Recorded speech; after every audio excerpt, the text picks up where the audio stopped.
Puji Tuhan, kita jumpa lagi di Bible Study Truth and Life. Sebelum kita memulai Bible Study kita, mari kita sama-sama satu di dalam doa. Tuhan, terima kasih padamu Tuhan. Kami kembali mengucap syukur pada Tuhan. Malam ini Kau masih menjaga kami. Pimpinlah kami malam ini bersama dengan perkataan dan firman-Mu, sertai kami semua, baik kami yang menyampaikan perkataan Tuhan, maupun kami yang mendengar. Tuhan, biarlah kami nampak terang wahyu ilahi di dalam firman-Mu. Terima kasih Tuhan Yesus, kami doa di dalam nama-Mu.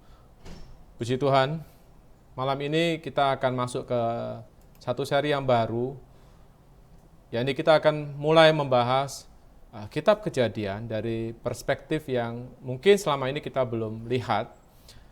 Kita tahu bahwa kitab Kejadian ada di awal Alkitab, yang membuka seluruh wahyu ilahi di dalam Alkitab. Kita akan menemukan bahwa seluruh wahyu ilahi, benih wahyu ilahi terkandung di dalam kitab Kejadian. Khususnya, seperti undangan yang Anda terima, kita akan membahas pasal 1 dari kitab Kejadian, yang akan kita bagi, tidak kita selesaikan dalam 1 minggu ini. Dia akan terbagi ke dalam beberapa minggu ke depan. Nah, hari ini kita akan melihat bagaimana kitab Kejadian itu, khususnya di pasal ke-1, seluruh pasal ini kita akan melihat adalah seluruh wahyu mengenai pengalaman Kristiani kita. Dari kita yang dahulu orang dosa, ditebus sampai pada titik di mana kita kelak akan dimuliakan oleh Tuhan. Yang kedua, kita akan juga melihat bagaimana wahyu mengenai Kristus Tuhan kita. Dari kedatangan yang pertama sampai kedatangan yang kedua kali. Cukup menarik. Mungkin banyak orang tidak melihat ini. Nah, kalau kita lihat di layar, kita bisa melihat ada 3 hal saya tampilkan di layar. Ya, ini kita akan melihat dari sudut pandang geologi, yang kebanyakan orang melihat Kejadian dalam sudut pandang sejarah. Bagaimana sejarah dihubungkan dengan sejarah munculnya langit dan bumi. Nah, kita temukan nanti bahwa memang langit dan bumi itu sudah usianya bisa jutaan tahun. Namun Alkitab mencatat sepertinya baru sekitar 8.000 sampai 10.000 tahun. Nah, mana yang salah, mana yang benar? Kita akan lihat. Lalu bagaimana pengalaman orang Kristen dan wahyu mengenai Kristus. Nah, perkara mengenai geologi. Nah, kita perlu menyadari bahwa Alkitab itu bukan kitab sejarah. Jadi kita harus sadar Alkitab bukan kitab sejarah. Walaupun dia mencatat banyak sejarah, termasuk sejarah munculnya langit dan bumi. Nah, ini pertama kita harus jelas. Alkitab bukan kitab ilmu pengetahuan, walaupun di dalamnya tercakup hal-hal yang berhubungan dengan ilmu pengetahuan. Nah, kita perlu melihat ketika kita lihat Alkitab, kita perlu tahu inti dari Alkitab itu apa.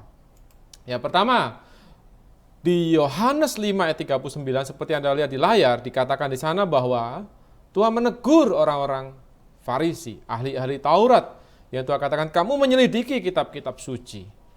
Di waktu itu perjanjian lama. Dan Tuhan katakan, kamu menyangka bahwa di dalamnya kamu mempunyai hidup yang kekal. Tetapi, walaupun kitab-kitab suci, termasuk kitab Kejadian ini, memberi kesaksian tentang aku. Nah, memang di ayat berikutnya dikatakan, tetapi kamu tidak mau datang kepadaku, supaya kamu memperoleh hidup itu. Nah, ternyata fokus Alkitab, dikatakan seluruh kitab suci, adalah memberi sebuah kesaksian mengenai aku di sini, yaitu Kristus Tuhan kita. Artinya, Alkitab itu seperti sebuah gambar, sebuah foto dari seorang persona Allah kita yang kita kenal dalam nama Tuhan Yesus Kristus. Nah, ini adalah yang pertama kita perlu melihat perkara inti. Artinya, kalau Kristus kita keluarkan dari Alkitab, maka Alkitab menjadi kitab yang kosong. Dia adalah inti dari Alkitab. Boleh kita katakan wahyu dari Alkitab, yaitu apa? Kristus. Dia adalah inti dari wahyu Alkitab. Nah, maka kita perlu melihat di setiap ayat, setiap kitab, ya, setiap pasal, itu berisi Kristus sebagai intinya. Lalu apa sasarannya? Apa tujuan Tuhan memberi kita Alkitab, firman Tuhan? Yaitu kita bisa melihat bahwa Alkitab menuntun kita kepada Kristus. Menurut 2 Timotius 3 ayat 15 di layar dikatakan bahwa apa? Dari kecil engkau telah mengenal kitab-kitab suci yang dapat memberi hikmat kepadamu dan menuntun engkau kepada keselamatan oleh iman kepada Kristus Yesus. Jembatannya iman. Memang kita tidak melihat Tuhan kita, tapi demi iman kita oleh firman, kita bisa mengalami keselamatan. Nah, puji Tuhan, ya banyak orang menjadi ateis. Tadinya dia percaya Yesus, tapi akhirnya malah kehilangan iman karena dia mendekati Alkitab dengan cara yang salah. Sama seperti Anda dipaksa melihat udara, tidak bisa. Indra mata kita tidak bisa melihat udara yang tidak terlihat. Tapi kita bisa merasakan udara itu ada dengan bernafas. Artinya kita perlu menggunakan indra yang tepat untuk mengenali Allah kita. Untuk apa? Memahami firman Tuhan.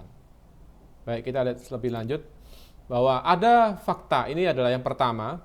Kita mau bantu semua saudara-saudari melihat sebuah fakta ya mengenai penciptaan langit dan bumi. Dari 2 ayat pertama. Dikatakan di sana, saya pakai bahasa Inggris supaya kita jelas terjemahannya. In the beginning, God created the heavens and the earth. Bahasa asli created adalah barah. Artinya dia menjadikan apa yang tadinya tidak ada menjadi ada. Memang Allah kita adalah Allah yang menjadikan apa yang tidak ada menjadi ada. Itulah Allah kita. Itulah penciptaan langit dan bumi yang sebermula. Nah kemudian di ayat kedua, saya beri note besar, ayat kedua dan selanjutnya. Ini sebenarnya bicara bukan penciptaan langit bumi yang pertama, tapi pemulihan langit dan bumi. Kenapa? Di ayat 2 dikatakan, but the earth became waste and emptiness. Artinya apa? Bumi menjadi seperti sampah, menjadi kosong, menjadi gelap, ditutupi oleh samudra raya. Ada 4 hal terjadi di sana. Nah, artinya tadinya tidak demikian, tetapi became, menjadi. Nah, di terjemahan bahasa Indonesia tidak terlihat. Sehingga kita bisa salah memahami, kita pikir ini satu rangkaian. Padahal tidak. Ini ada satu rentang yang panjang, dari ayat 1 ke ayat 2. Inilah kita tidak tahu ini berapa juta tahun rentang ini. Dan kita, Adam nenek moyang kita adalah makhluk yang diciptakan Allah dalam fase pemulihan kembali. Artinya sebelum Adam dan Hawa ada makhluk yang lain yang disebut pre-Adamic, makhluk pra-Adam. Nah itulah kenapa banyak ahli menemukan fosil-fosil manusia purba yang bisa usia jutaan tahun, makhluk-makhluk purba, binatang purba, dinosaurus yang usia jutaan tahun. Mereka tidak mungkin hidup di zaman Adam. Nah inilah fakta. Saya tidak bahas secara mendetail karena waktu. Nah, kita perlu lihat sekarang ciptaan awal mula-mula. Yang pertama di ayat pertama. Ketika Allah menciptakan langit dan bumi di ayat 1 Kejadian, kita bisa melihat ya di sana bahwa Ia menciptakannya supaya bukan kosong, ya, bukan supaya kosong. Dalam bahasa aslinya, Ia tidak menciptakan sampah. Dia tidak menciptakan sesuatu yang kosong, rusak. Tetapi yang membentuknya untuk didiami. Artinya Allah kita tidak mungkin menciptakan sesuatu yang rusak. Bahasa aslinya bukan kosong, waste. Kalau kosong sepertinya saya bikin rumah kosong, nanti diisi. Bukan. Bahasa aslinya adalah Allah tidak menciptakan supaya bumi itu rusak.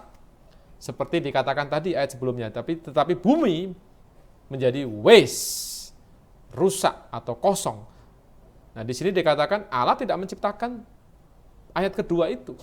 Ayat kedua itu adalah satu tragedi yang membuat yang ayat pertama berubah menjadi bumi di dalam ayat yang kedua. Nah, kita perlu tahu Allah kita ya. Allah kita bukan Allah yang kacau. Karakter Allah kita ya. Ini seperti orang ya, kalau orangnya tipenya kotor, berantakan, rumahnya pasti berantakan. Kalau orangnya tipe bersihan, pasti bersih rumahnya, mobilnya, segalanya. Nah, karakter Allah kita dikatakan for God 1 Korintus ya, dikatakan 14 ayat 3, for God is not a God of a confusion, but of peace. Allah kita bukan Allah kekacauan, tetapi Allah damai, sejahtera. Nah, artinya apa? Tidak mungkin karakter Allah sedemikian menciptakan langit dan bumi yang kacau balau.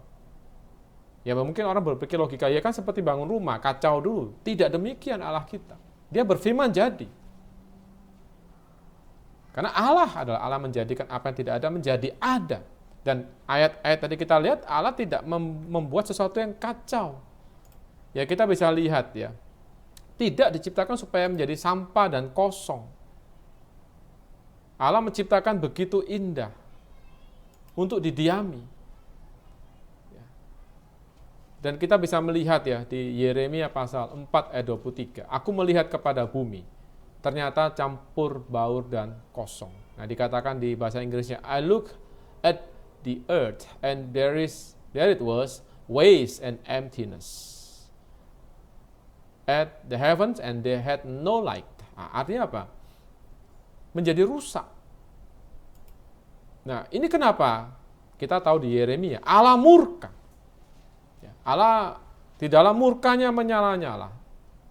Allah menghukum langit dan bumi. Itu terjadi kenapa? Karena ada pemberontakan malaikat Lucifer, penghulu malaikat. Nah, kita tidak bahas perkara ini, tapi itu yang terjadi, tragedi yang terjadi sebelum manusia, yaitu Adam dan Hawa muncul di atas muka bumi sebelum Allah memulihkan langit dan bumi. Baik, nah di Ayub 9 ayat 7 ya, mencatat mengenai kerusakan yang terjadi. Yaitu apa? Tuhan memberi perintah kepada matahari sehingga dia tidak terbit. Dia mengurung bintang-bintang dengan materai. Itulah kenapa terjadi kegelapan. Bumi menjadi gelap gulita. Kenapa? Ada matahari itu ada, tapi sama Tuhan dibuat tidak bercahaya. Tidak terbit. Lalu apa? Bintang-bintang dikurung dengan materai. Artinya matahari tidak menjalankan fungsi yang seharusnya. Ya kita tahu dalam sejarah ya, bahwa dinosaurus dan rekan-rekannya itu mati dalam waktu sekejap dikatakan. Karena menurut ahli sejarah, itu mereka hancur karena ada jatuhnya meteor. Sehingga menimbulkan efek nuklir yang menutup muka bumi dengan kabut yang gelap. Sehingga tibalah zaman es. Itu adalah secara geologi. Dan itu benar. Bahwa akhirnya apa? Tuhan menghukum langit dan bumi karena pemberontakan Satan dan makhluk-makhluk di waktu itu yang ikut memberontak melawan Satan. Nah, ini adalah sejarah yang kita perlu tahu sama-sama. Jadi yang kita akan bahas di ayat-ayat 2 selanjutnya adalah pemulihan kembali langit dan bumi yang telah rusak dan telah kacau itu. Jadi moga kita lihat perkara ini sehingga apa? Ketika ada orang mengatakan Alkitabmu salah, kita bisa punya keyakinan iman? Tidak. Ya, kalaupun ya sains berbeda dari Alkitab, kita harus percaya pada Alkitab. Itulah iman. Kita tidak mengukur Alkitab dari sains. Justru sains harus berkaca pada Alkitab. Alkitab pasti benar. Sains tidak mungkin bisa melampaui Alkitab. Moga ini menjadi iman kita. Nah, sekarang kita lihat berikutnya lagi bagaimana hubungan kitab Kejadian ini dengan kita orang Kristen. Nah, sebagai orang Kristen, saya akan masuk di hari yang pertama, yaitu bagaimana bumi menjadi gersang, kosong, gelap gulita, penuh dengan samudra raya. Nah, Yesaya 57 ayat 20 mengatakan apa? Tetapi orang-orang fasik adalah seperti laut yang berombak-ombak, sebab tidak dapat tetap tenang dan arusnya menimbulkan sampah dan lumpur. Nah, kitab Yesaya menunjukkan bahwa orang fasik seperti laut. Artinya, kondisi bumi yang kacau balau ditutupi lautan melambangkan kondisi orang telah jatuh di dalam dosa. Yaitu apa? Orang fasik. Di dalam tidak ada damai sejahtera. Ini adalah pengalaman kita sebelum kita diselamatkan. Betul nggak? Kita ini di pandangan Tuhan telah terhukum. Di dalam kegelapan. Tidak ada terang. Tidak ada kehidupan di dalamnya. Tapi kita lihat secara fakta Alkitab, yaitu di Roma 5 ayat 12 ya. Alkitab mengatakan sebab itu sama seperti dosa telah masuk ke dalam dunia oleh satu orang dan oleh dosa itu juga maut, demikianlah maut itu telah menjalar kepada semua orang. Karena semua orang telah berbuat dosa. Apapun perasaan Anda merasa baik di pandangan Alkitab jelas mencatat semua orang, termasuk saya, adalah orang dosa. Nah, sebagai orang dosa, kita adalah orang yang di dalam kegelapan, di dalam kematian, tiada harapan. Seperti kondisi yang kita lihat di Kejadian, tempat yang gelap gulita, ditutupi samudra raya, tidak ada kehidupan. Kita bicara kegelapan, mari kita lihat di Efesus 4 ayat 18, itu bicara soal pengertian manusia. Dan pengertiannya yang gelap, jauh dari persekutuan dengan Allah. Karena kebodohan yang ada di dalam mereka dan karena kedegilan hati mereka. Inilah kondisi orang yang di dalam kegelapan. Mereka tidak mengenali makna hidup mereka, mereka tidak tahu mereka kemana. Mereka tidak tahu masa depan mereka bagaimana. Mereka bahkan tidak peduli terhadap Allah. Dikatakan jauh dari hidup persekutuan dengan Allah. Betul sekali. Sama seperti ketika Adam dan Hawa jatuh dalam dosa. Maka mereka terusir dari Taman Eden. Manusia makin jatuh, kehilangan persekutuan dengan Allah. Mulai menciptakan banyak hal menurut pemikirannya. Menurut apa yang dianggapnya benar.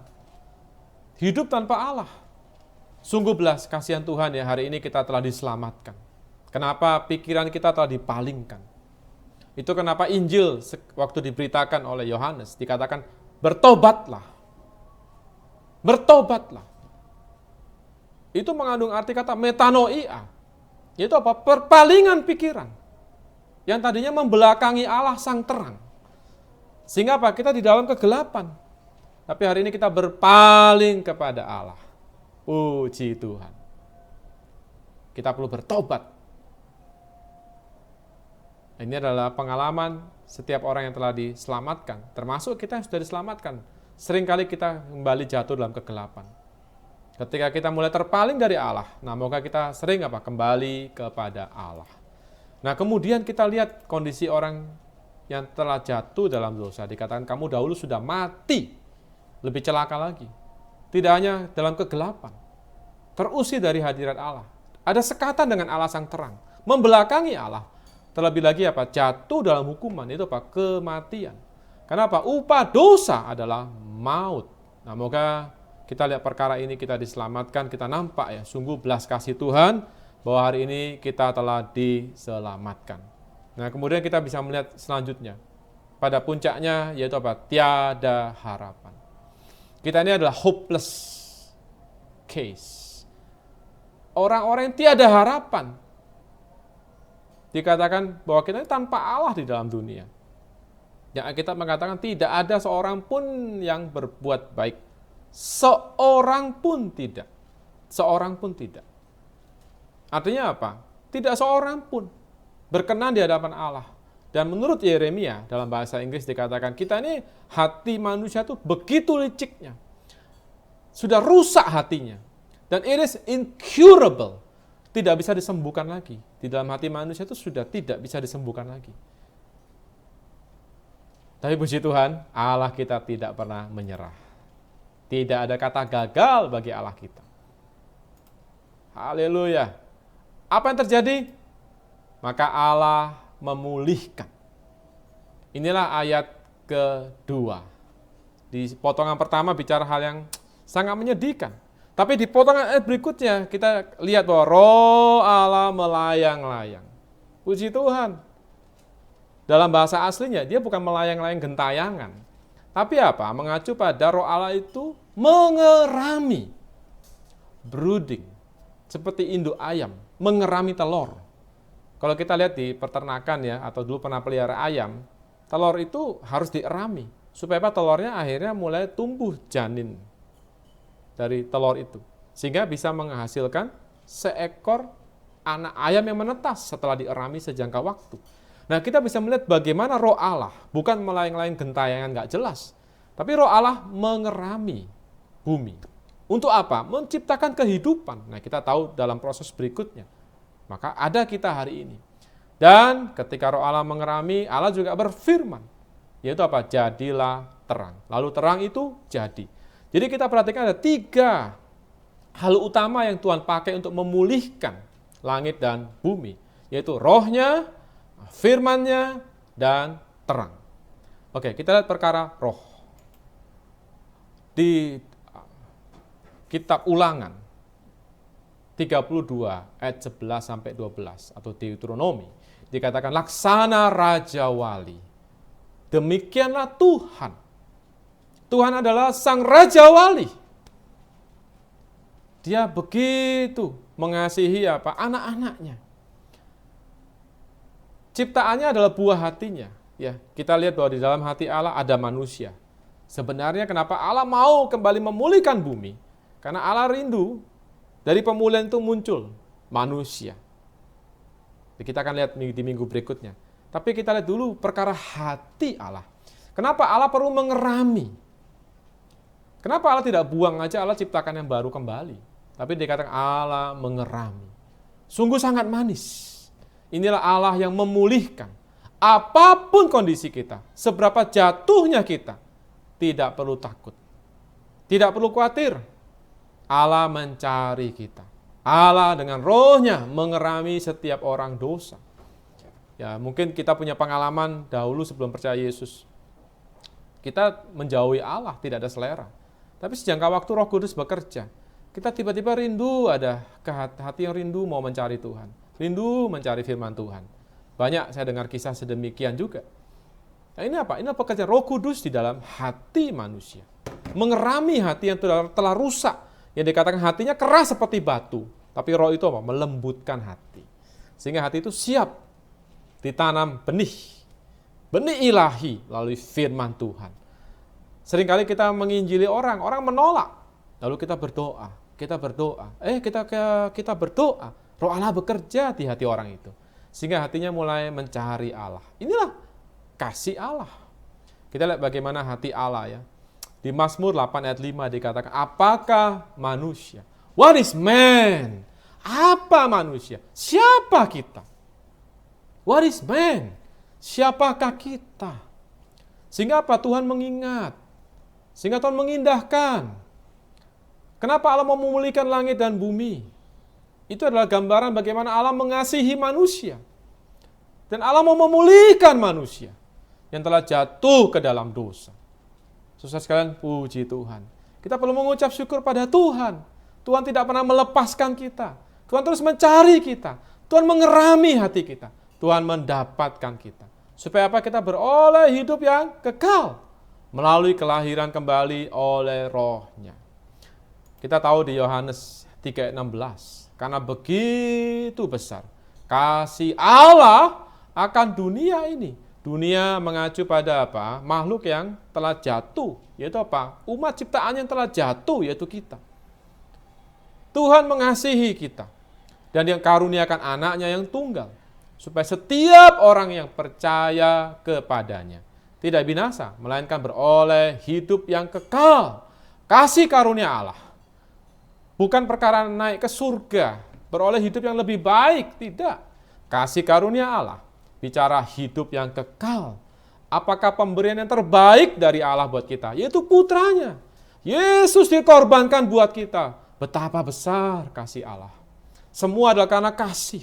Allah mengasihi Anda semua. Puji Tuhan. Dan dalam kasihnya putra dikorbankan. Kita akan lihat bagaimana di hari pertama bicara kedatangan Tuhan. Sang putra yang dikorbankan. Supaya kita beroleh hidup yang kekal. Puji Tuhan. Nah, kita perlu lihat kembali. Bahwa untuk memperoleh hidup yang kekal, kita harus dilahirkan kembali. Oleh apa? Oleh roh. Itu kenapa keselamatan orang Kristen dimulai dengan percaya dan dibaptis. Dalam air dan roh. Supaya apa? Kita menjadi anak Allah. Melalui kelahiran kembali. Dan inilah roh yang melahirkan. Roh yang memberi hidup. Dikatakan di Roma, roh lah yang memberi hidup. Roh yang memberi hidup. Roh ini punya fungsi memberikan hidup kepada orang yang telah dalam bahaya kematian, bahkan sudah mati di pandangan Allah. Kamu dahulu sudah mati. Maka yang diperlukan apa? Kehidupan yang kekal. Puji Tuhan. Tuhan datang untuk memberikan hidup yang kekal buat kita. Melalui apa? Rohnya. Puji Tuhan. Inilah Tuhan kita. Inilah kasih Allah. Inilah kisah roh yang mengerami. Puji Tuhan, roh Allah mengerami. Roh Allah datang karena kasih. Melalui putra. Puji Tuhan, roh bekerja di dalam. Firman yang kita lihat, kita dengar di luar. Mendatangkan terang. Membuat kita nampak apa makna hidup saya. Kenapa saya hidup? Siapa Tuhan? Siapa juru selamat? Dan bagaimana saya diselamatkan? Semua adalah terang yang muncul dari roh dan firman. Semoga kita mengucap syukur pada Tuhan. Inilah hari pertama. Ya, inilah pengalaman kita sebagai orang Kristen. Kita akan melihat di hari kedua dan selanjutnya. Kita baru bahas hari pertama, bagaimana Allah bekerja. Sampai apa? Kita nampak terang. Bahwa saya ini orang dosa. Oh, bahwa ada makna hidupku sebagai manusia Tuhan ciptakan aku. Bahwa aku tak berdaya melawan dosa. Tak berdaya berkenan di hadapan Allah. Bahwa ada Yesus, juru selamat. Ya, ini adalah yang kita perlu lihat sebagai apa? Orang Kristen. Yaitu apa? Tuhan memulihkan. Dia mendatangkan terang. Dan di Yohanes 1:4 dikatakan di dalam dia ada hidup. Dan hidup itu adalah terang manusia. Hidup adalah terang manusia. In him was life. Allah adalah sang hayat, sang hidup kekal. Dan hidup ini ketika masuk ke dalam manusia, menjadi terang ke dalam kita. Dan menurut Matius 4:16, ketika Tuhan datang, dikatakan bahwa bangsa yang diam di dalam kegelapan, sama seperti langit dan bumi. Kita adalah langit dan bumi yang telah rusak itu. Di dalam kita penuh dengan kekosongan. Betul nggak, saudari? Sebelum kita diselamatkan, hidup kita kosong, hampa. Kita cari banyak hiburan di luar untuk menyenangkan hati kita, tetap kita tidak puas. Tapi puji Tuhan, kita nampak terang yang besar. Puji Tuhan, inilah Tuhan kita. Di dalam kegelapan, sama dengan di dalam bayang-bayang maut. Tapi ketika Yesus datang, terbitlah terang. Terbitlah pengharapan. Puji Tuhan. Nah, ini ada di sisi kita sebagai orang Kristen. Bagaimana di sisi Kristus Tuhan kita? Kita perlu melihat, banyak orang mungkin ya tidak melihat perkara ini. Yaitu bahwa terang di hari pertama adalah sebuah nubuat mengenai datangnya Yesus. Tuhan katakan, jadilah terang. Di tengah kegelapan, jadilah terang. Seperti tadi kita lihat di bangsa yang diam di dalam kegelapan, telah melihat terang yang besar. Kita lihat di Yohanes 1:9. Terang yang sesungguhnya. Puji Tuhan. Artinya apa? Terang langit dan matahari, bintang, bulan, itu bukan terang sesungguhnya. Itu adalah sebuah terang yang merupakan gambar dari terang yang sesungguhnya. Itu kenapa dikatakan terang yang sesungguhnya. Yang menerangi orang sedang datang ke dalam dunia. Dan hari ini sudah datang. Yaitu apa? Yesus, Tuhan kita, Sang Surya Fajar. Ya, kita tahu bagaimana matahari terbit dari kegelapan malam di pagi hari. Itu adalah sebuah gambar dari terbitnya Tuhan. Datangnya Tuhan melalui inkarnasinya. Mari kita lihat ya. Di Lukas 1:78 dikatakan oleh rahmat dan belas kasihan dari Allah kita. Dengan mana Ia akan melawat kita. Surya pagi dari tempat yang tinggi. Tuhan kita dari tempat yang tinggi. Dia sang terang yang tak terhampiri. Tapi dia berinkarnasi menjadi seorang manusia. Dia menjadi surya fajar. Kalau kita lihat panas matahari ya, pagi hari itu paling menyenangkan, hangat, sehat. Tuhan datang di tengah kegelapan malam untuk menjadi apa? Terang yang melawat kita. Yang di dalam kegelapan, di dalam bayang-bayang maut. Nah, kita perlu lihat pekerjaan Roh Kudus. Bagaimana kisah lahirnya Yesus adalah bagaimana kisah kehidupan dipulihkan di Kejadian pasal 1. Pertama, Roh Allah mengerami. Kita lihat Lukas, dikatakan jawab malaikat itu kepadanya. Roh Kudus akan turun, atau dalam bahasa aslinya adalah overshadow, atau menaungi. Sama dengan apa? Mengerami, melingkupi. Mengerami itu dia harus melingkupi. Tuhan apa? Roh Kudus turun di atas Maria. Di atas kandungan Maria. Dikatakan anak yang akan kau lahirkan itu akan disebut kudus. Anak yang akan dilahirkan adalah Yesus sang terang yang jadilah terang. Di Kejadian. Tapi untuk jadilah terang ini muncul, maka perlu Roh Allah mengerami. Nah, di nubuat Kejadian terjadilah penggenapannya. Yaitu apa? Roh Allah. Roh yang dari atas. Mengerami. Menaungi kandungan Maria. Sehingga apa? Lahirlah Yesus sang terang. Luar biasa bukan? Alkitab sungguh satu wahyu yang dalam dan mustika. Saya yakin gak banyak yang lihat perkara ini di kitab Kejadian. Nah, moga kita lihat ini bukan sebagai pengetahuan, tapi menimbulkan apresiasi. Betapa Alkitab hanya bicara satu hal, yaitu bicara tentang Yesus Kristus Tuhan kita. Selanjutnya, kita lihat bagaimana bahwa terang itu diperkenan. Dikatakan Allah melihat terang itu baik. Kita lihat ya, Allah melihat bahwa terang itu baik. Perkataan baik itu berarti Allah berkenan dengan terang yang Allah jadikan, Allah pulihkan. Seperti kisah Matius pasal 3 ayat 17. Dikatakan dari suara dari surga. Setelah Yesus dibaptis, inilah anakku yang kukasihi. Kepadanyalah aku berkenan. Allah berkenan di Kejadian terhadap terang. Allah melihat bahwa terang itu baik. Nah, ketika Allah melihat sang putra Yesus datang, sang terang sejati datang, Bapa juga menyatakan bahwa aku berkenan kepadamu sang putra. Artinya apa? Di pandangan Allah tidak ada seorang pun yang diperkenan. Sama seperti dalam kitab Kejadian, semua dalam kegelapan. Mau baik bagaimanapun Allah tidak bisa mengatakan aku mengatakan itu baik. Kenapa? Masih dalam kegelapan. Yang Allah perlukan adalah sang terang. Sang terang yaitu Yesuslah yang diperkenan. Dan Allah menamai, ya dapat dikatakan, Allah menamai terang itu siang. Dan Allah memberi nama. Hei terang, aku beri kamu nama siang.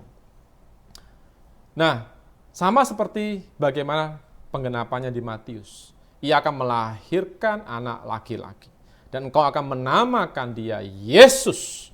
Nah Tuhan, malaikat memberi perintah. Agar apa? Orang tua, itu Maria, ya, Yusuf memberi nama apa? Kau harus beri dia nama Yesus. Nama itu pemberian Allah. Yesus artinya apa? Yehova Juru Selamat. Dia tidak hanya Yehova. Dia tidak hanya Allah yang maha. Aku sang adalah. Tapi dia sekarang menjadi aku adalah sang juru selamatmu. Puji Tuhan. Allah menamai terang itu siang. Hari ini Yesus adalah nama pemberian Allah. Memang manusia menamai dia Immanuel. Allah menyertai kita. Itu adalah pengalaman kita. Kita punya pengalaman dia sang Immanuel menyertai kita. Tapi siapa yang menyertai kita? Itu Yesus. Sang terang yang berinkarnasi. Tadinya dia diam dalam terang yang tidak terhampiri. Sekarang telah menjadi terang yang begitu menghangatkan. Terang yang begitu bisa memberikan pengharapan. Dia adalah Yesus Juru Selamat kita. Dia bukan lagi terang yang menakutkan. Terang yang menghukum. Tapi terang yang memberikan hidup. Memberikan keselamatan. Luar biasa kan lihat hubungan Kejadian dan penggenapannya. Nah, kita lihat lebih lanjut. Tujuannya apa? Kenapa harus ada terang? Kenapa harus ada Yesus? Kenapa Allah harus menjadi seorang manusia? Kita bisa lihat di Ibrani pasal 2 ayat 14. Dikatakan di sana, karena anak-anak itu adalah anak-anak dari darah dan daging. maka ia juga menjadi sama dengan mereka dan mendapat bagian dalam keadaan mereka, supaya oleh kematiannya, kita akan bahas minggu ke depan ketika kita masuk kisah penebusan, ia memusnahkan dia, yaitu iblis yang berkuasa atas maut. Artinya apa? Dia menjadi seorang manusia supaya dia bisa mati. Itulah kisah inkarnasi. Dia bisa mati supaya dia bisa bangkit. Memang di dalam setiap proses yang dia lalui ada karya yang dia kerjakan buat kita. Tapi yang terpenting kita perlu melihat bagaimana benih wahyu ilahi mengenai Kristus telah dinyatakan di kitab Kejadian. Benih wahyu ilahi mengenai kondisi manusia mengenaskan dan keselamatan yang Allah berikan melalui Yesus dan pengharapan yang kita alami hari ini melalui keselamatan itu sungguh sudah terwahyukan di dalam kitab Kejadian. Puji Tuhan, kita perlu mengucap syukur pada Tuhan bahwa kita memiliki Alkitab yang tidak hanya terbuka, tapi tersingkap. Menurut Mazmur 119, dikatakan apabila tersingkap, di bahasa aslinya itu adalah the opening of thy words. Artinya apa? Firman Tuhan itu seperti kacang yang perlu dipecah, dibuka, diambil dalamnya. Apabila tersingkap, maka firman-firman-Mu memberikan terang, memberikan pengertian kepada orang bodoh. Kita ini bodoh, tidak mengerti makna hidup kita. Kita mau kemana arahnya, kita nggak ada yang tahu. Tapi puji Tuhan, melalui Bible Study ini, semoga firman Tuhan tersingkap. Kita nampak sungguh kitab Kejadian, bukan kitab sejarah. Kitab Kejadian adalah kitab mengenai Kristus. Kitab mengenai manusia. Kitab mengenai bagaimana Allah menjadi manusia. Merampungkan karya agungnya. Ya, kita akan lihat bagaimana minggu-minggu ke depan, tidak hanya kisah yang tragis dari manusia, tapi keselamatan yang dialami manusia dan proses sampai manusia mencapai kemuliaan. Kita akan lihat bagaimana di Kejadian 1:26 Allah bisa mengatakan, baiklah kita menjadikan manusia menurut gambar dan rupa kita. Kita akan melihat perspektif ini dari sisi kita yang diselamatkan dari pemilihan, penebusan, sampai proses, sampai kita dimuliakan. Dan bagaimana Tuhan di pasal yang sama, ayat yang sama, di sisi Yesus, kita akan melihat bagaimana Dia, Sang Juru Selamat, datang, melaksanakan karya, mati, bangkit, naik ke atas. Dan Dia akan datang kedua kalinya dalam kemuliaan bersama kita, kaum salehnya. Puji Tuhan, Tuhan berkati kita. Setelah ini kita bisa berdoa, semoga Tuhan berkati dan menguduskan firman-Nya, memberikan kita roh, hikmat, dan wahyu, membuat kita makin mengapresiasi firman Tuhan, makin mengasihi firman Tuhan, dan lebih-lebih lagi, makin mau mencari Tuhan untuk memperoleh hidup itu. Amin. Tuhan, terima kasih, kami mengucap syukur bahwa hari ini firman-Mu menyingkapkan bahwa Kau adalah inti dari firman Tuhan, inti dari Alkitab. Kau Sang Hayat, hari ini telah menjadi bagian kami melalui karya yang Kau kerjakan. Tuhan, biarlah kami nampak kami adalah manusia yang celaka, tiada harapan. Dipuji Tuhan, Kau memberikan pengharapan buat kami. Tuhan, terima kasih atas segala firman yang tersingkap buat kami. Betapa kami perlu pekerjaan Roh-Mu, firman-Mu, juga terang-Mu menyoroti kami. Sehingga kami terus bisa nampak siapakah Kristus. Kami bisa banyak mengalami Kristus sebagai sumber hidup kekal kami. Tuhan, kami Yesus mau sandar pada Tuhan. Sertai kami, berkati kami. Kami kembali doa di dalam nama Tuhan Yesus. Amin. Puji Tuhan, Tuhan berkati kita semua.